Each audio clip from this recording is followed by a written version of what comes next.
Zeus, as it was in the museum there in Pergamon, and built this monument to the dream and the ideas of National Socialism, the Nazi movement, after that particular model.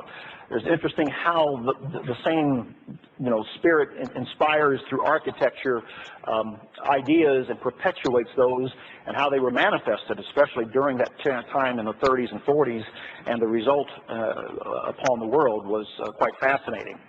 So we have this hold that has a hold over our minds.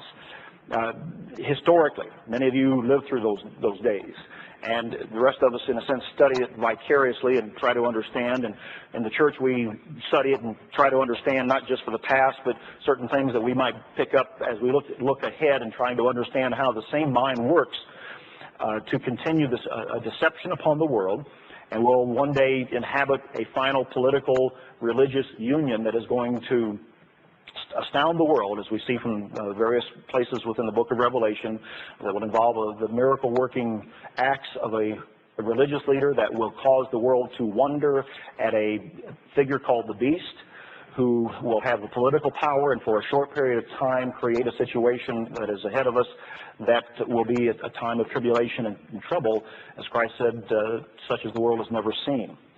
And he also mentioned, as Christ did in Matthew 24, that a deception that will take place that will deceive everyone, even if possible, the very elect.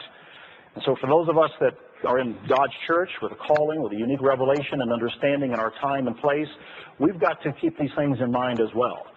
True, that period is only a brief window, if you will, in the whole plan of God.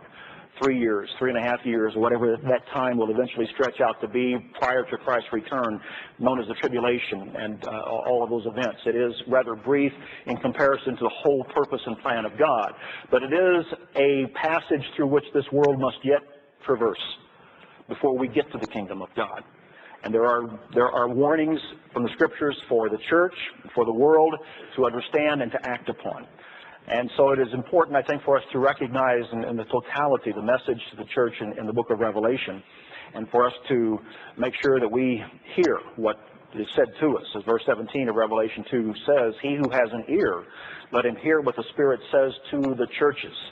To him who overcomes, I will give some of the hidden manna to eat, and I will give him a white stone, and on the stone a new name written which no one knows except him who receives it."